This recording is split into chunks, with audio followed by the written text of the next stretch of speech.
I've always maintained on this platform that in politics, nothing happens out of mere coincidence.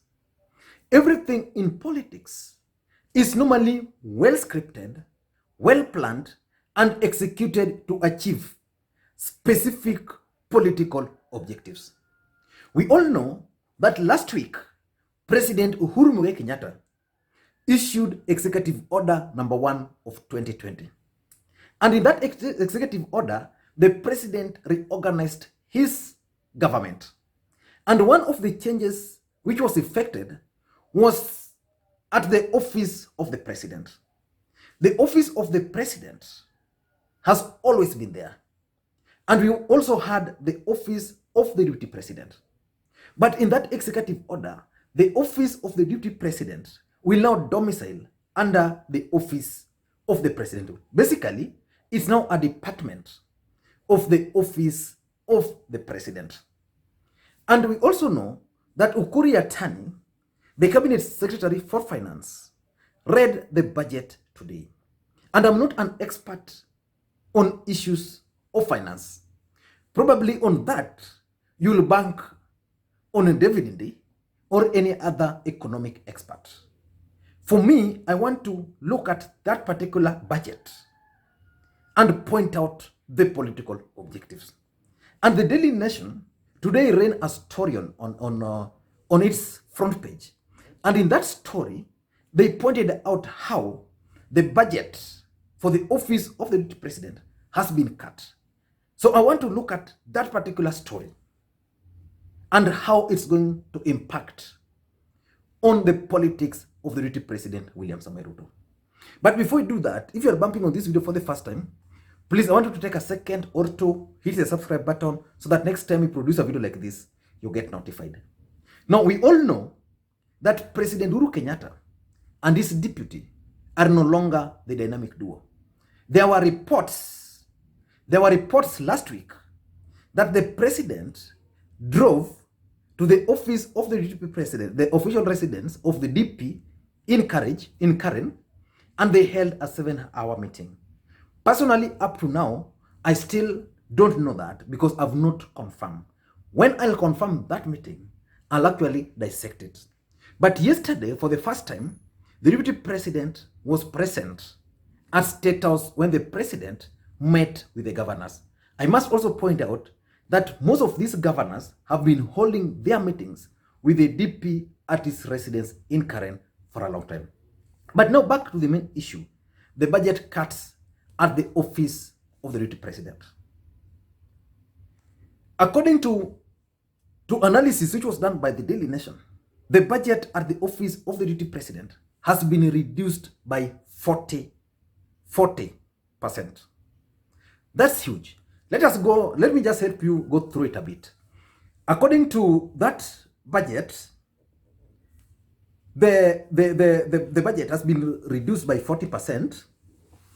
Initially, it was 2.4 billion. That was the initial budget for the current year, financial year. In the next financial year, it's going to be reduced from 2.4 billion to 1.1 billion.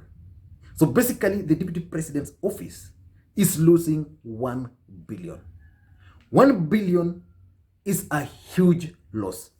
And in some instances, for example, the budget lines in the office of the deputy president has actually been reduced by over 80%. So you wonder why a budget line can be reduced from by 80% if it was important in the first place. This is how the breakdown is. Domestic travel was 193.6, almost 194 million Kenya shillings per year. Domestic travel, the DP akitaka ku travel aende Mombasa, aende Kisumu, Bungoma, whether on air or kuhaya, he had a budget of 194 million Kenya shillings. It has been reduced by half. So the DP will now be entitled to 96 million only. So that's a huge drop. So why is this being reduced this much? I'll explain that in details when I reach on the specific reasons why this budget is being reduced. Then there is the foreign travel for the deputy president. According to this document, the foreign travel has been reduced from 89.6 million to 33.6 million. That one is 62% reduction. When the deputy travels outside the country, he travels with a lot of people. He sleeps in very expensive hotels.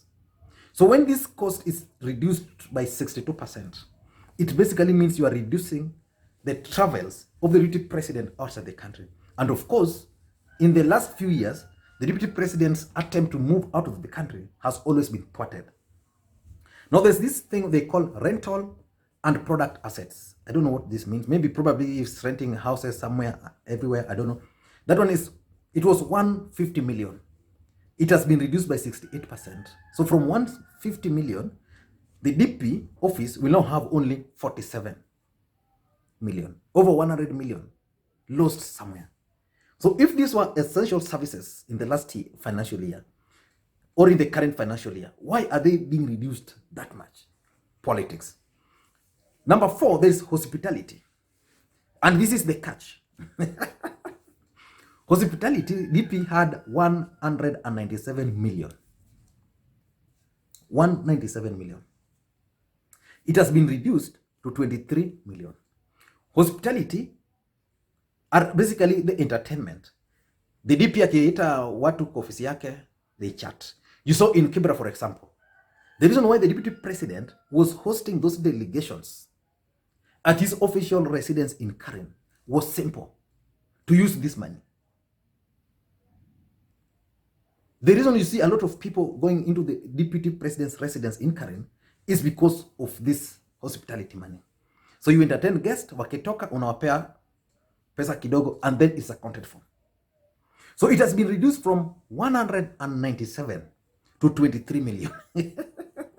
So it means if the DP will have to entertain more guests at his residence, he will either have to play with accounts. If he can't play with accounts, then the DP will simply use his own money. So that's the import of this. Then there's fuel. The deputy president is using fuel to move around the country. So it was 28.4 million, has been reduced to 14.2, exactly 50%. And we are in a situation where the DP is expected to make more travels, because next year is 2021. So campaigns is starting. And again, we expect the Building Bridges Initiative campaigns to begin. But they're reducing that for the DP.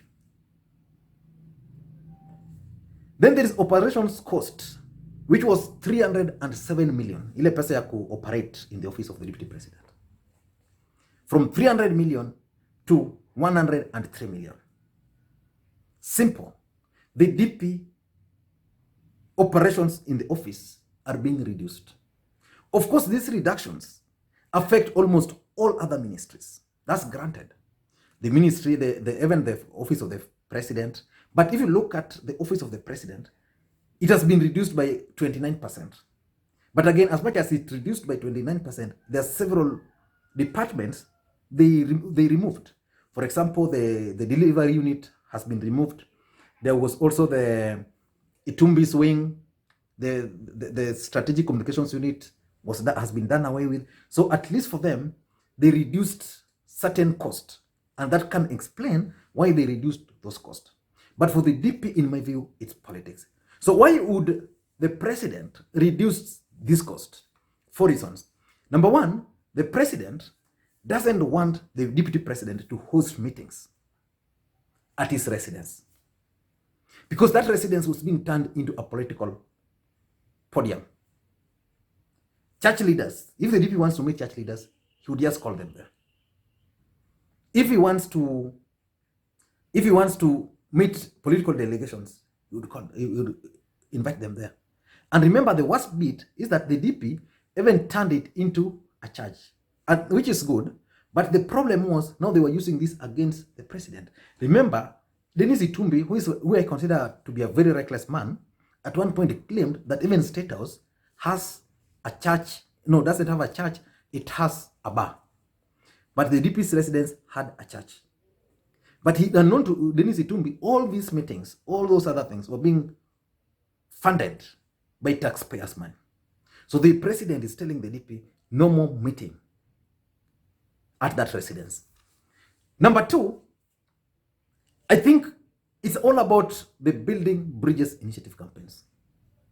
If you look at this budget, Raila Odinga's office has been allocated lots of money. Who is Raila Odinga in this country? He's just an ordinary person. This country doesn't have the official office for the opposition. That's what people are fighting for in the current constitution. So the government, Raila, of course, let's give credit, the government owes Raila Odinga a lot of his money in terms of pension, which Uhuru and Ruto refused to give him. But now, in the current budget, Raila Odinga's office is being funded. For example, he has 10 million to pay temporary staffs. What will be the work of these temporary staffs? Raila Odinga has been allocated money for fuel, money for transport, and his office expenditure.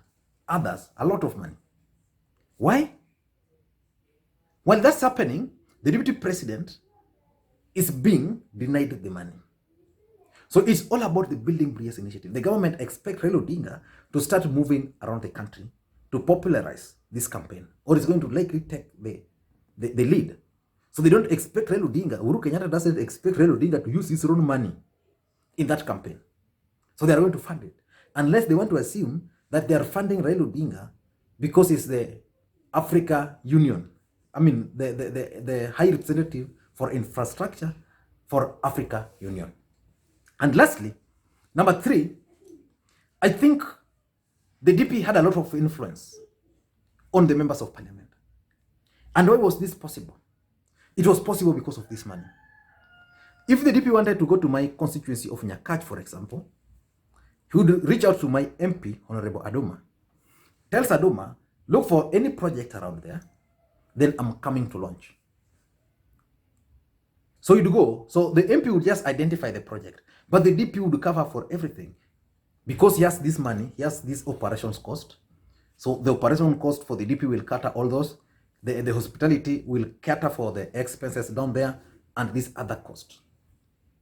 So a lot of MPs, he was appealing to most MPs, members of parliament, because of this influence, which was caused by the amount of money his office had. In fact, at some point, I'm surprised that the office of the Deputy President of the Republic of Kenya was allocated 2.4 billion.